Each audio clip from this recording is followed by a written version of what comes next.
Halo Binisian, selamat datang di kelas Production and Operation Analysis. Perkenalkan, nama saya Sartika Rini. Pada kesempatan kali ini saya akan membahas topik ke-6 mengenai push dan pull system. Di mana learning outcome dari mata kuliah ini adalah agar mahasiswa mengerti konsep push dan pull system dalam proses produksi dan operasi nantinya.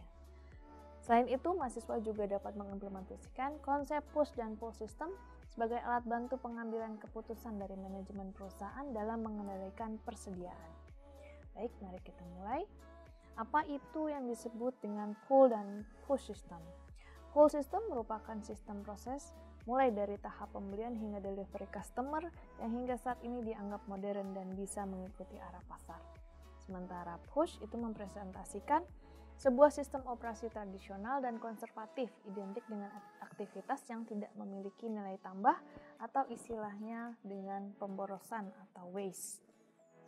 Tujuan dari push dan pull system sendiri adalah untuk menghindari stock out atau kehabisan bahan, di mana manajemen harus menentukan tingkat volume pembelian material dan level of inventory-nya. Tidak berpedoman pada turunnya purchase order dari customer.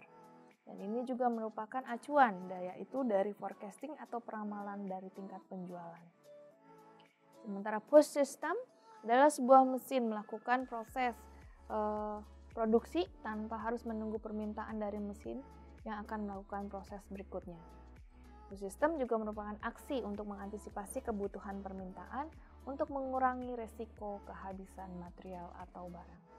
Sementara untuk pull system adalah sebuah mesin di mana bisa melakukan proses produksi hanya jika ada permintaan dari mesin yang akan melakukan proses selanjutnya. Di mana aksi ini untuk melayani permintaan sebagai suatu proses produksi yang mengalir dengan ekspektasi inventory sekecil mungkin. Berikut gambaran dari push system dan pull system. Dapat dilihat di sini untuk push system maka arah panahnya itu akan ke kanan. Sementara untuk pull system itu dari arah dari kanan ke kiri. MRP atau perencanaan permintaan material biasanya diimplementasikan di push system, di mana MRP adalah teknik perencanaan prioritas berdasarkan waktu yang menghitung kebutuhan bahan dan pasokan jadwal untuk memenuhi perubahan permintaan seluruh produk dan bagian dalam satu atau lebih rencana. MRP mempertimbangkan pesanan pelanggan, peramalan, pesanan toko, manajemen persediaan, bill of material, pembelian, menerima, gudang kontrol, akuntansi, dan faktur.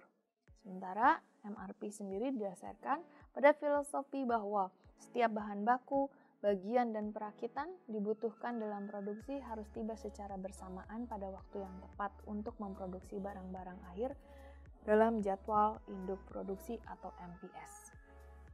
Adapun tujuan dari MRP adalah pengendalian persediaan, bagian kanan, dan pengurangan of WIP atau work in process dengan mengurangi jumlah persediaan.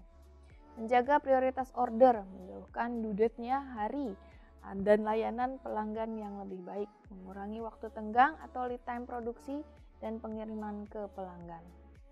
Selain itu juga mengelola kapasitas dengan mengelola setiap unit kerja untuk meningkatkan efisiensi operasional. Sementara MPS itu adalah MRP system yang didorong dari jadwal induk produksi, di mana MPS itu dimulai sebagai jadwal sidang yang menjadi masukan untuk MRP system. MPS dapat diperbaharui atau diubah kapan production manager itu menginginkannya.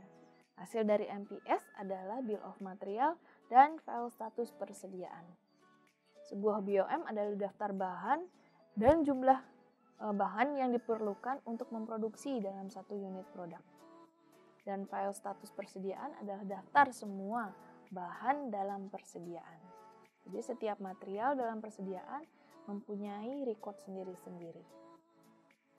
Berikutnya adalah BOM. BOM atau Bill of Material yaitu merupakan rangkaian struktur semua komponen yang digunakan untuk membentuk suatu produk jadi.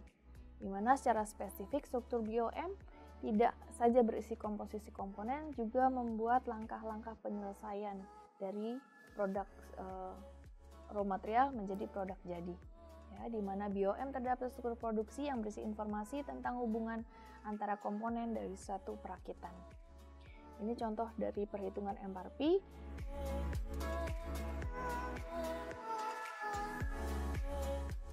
Dan berikutnya, perhitungan MRP terdiri dari lead time, on hand, dan load size.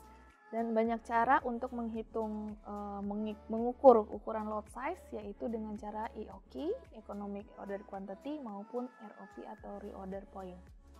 Berikutnya adalah Gross Requirement, Schedule Receipt, Project on Hand, dan Net Requirement atau kebutuhan bersih.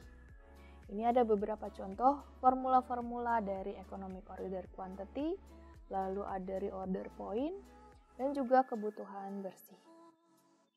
MRP output yaitu memberikan output, di mana output itu dibagi dua, yaitu primer dan sekunder, di mana yang primer merupakan rencana kuantitas bahan yang harus dipesan, sementara untuk output sekunder adalah memberikan informasi tentang laporan kinerja, dan laporan perencanaan.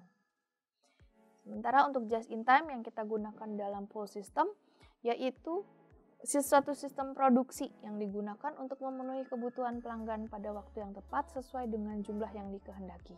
Adapun tujuannya adalah untuk menghindari terjadinya kelebihan quantity atau jumlah produksi atau overproduction, persediaan yang berlebihan atau excess inventory, dan juga pemborosan dalam waktu penungguan atau waiting.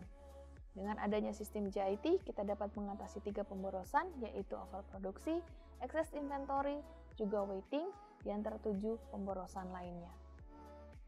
Just in time juga berarti sistem produksi yang tepat waktu, di mana semua persediaan bahan baku yang akan diolah menjadi barang jadi harus tiba tepat waktunya dengan jumlah yang tepat. Semua barang yang jadi harus siap diproduksi sesuai dengan kebutuhan yang dibutuhkan pelanggan pada waktu yang tepat. Dengan demikian, stok level dan tingkat persediaan bahan baku, bahan pendukung, komponen, WIP, dan barang jadi juga dapat dijaga tingkat jumlah yang paling minimum. JIT juga merupakan sistem produksi yang dijalankan dan diperlukan juga ketelitian dan merencanakan jadwal-jadwal produksi, mulai jadwal pembelian bahan produksi, jadwal penerimaan bahan produksi, jadwal jalannya produksi, jadwal kesiapan produk, hingga jadwal pengiriman ke customer. Adapun kelebihannya yaitu tingkat persediaan atau stok level yang rendah sehingga menghemat tempat penyimpanan dan biaya-biaya terkait seperti biaya sewa tempat dan biaya asuransi. Dengan demikian bahwa setiap perusahaan harus memahami konsep pengendalian produksi, pull dan push system agar dapat memecahkan setiap masalah yang dihadapi berkaitan dengan efisiensi dan biaya produksi. Dan setiap perusahaan juga dapat menentukan sistem strategi yang direncanakan untuk dapat meningkatkan pelayanan yang lebih tinggi kepada pelanggan. Baik Binusian, demikian sedikit penjelasan mengenai topik ke-6 kita mengenai pull dan push system sebagai pengendalian persediaan dalam proses produksi dan operasi. Semoga dapat dimengerti, dipahami, dan bermanfaat. Terima kasih.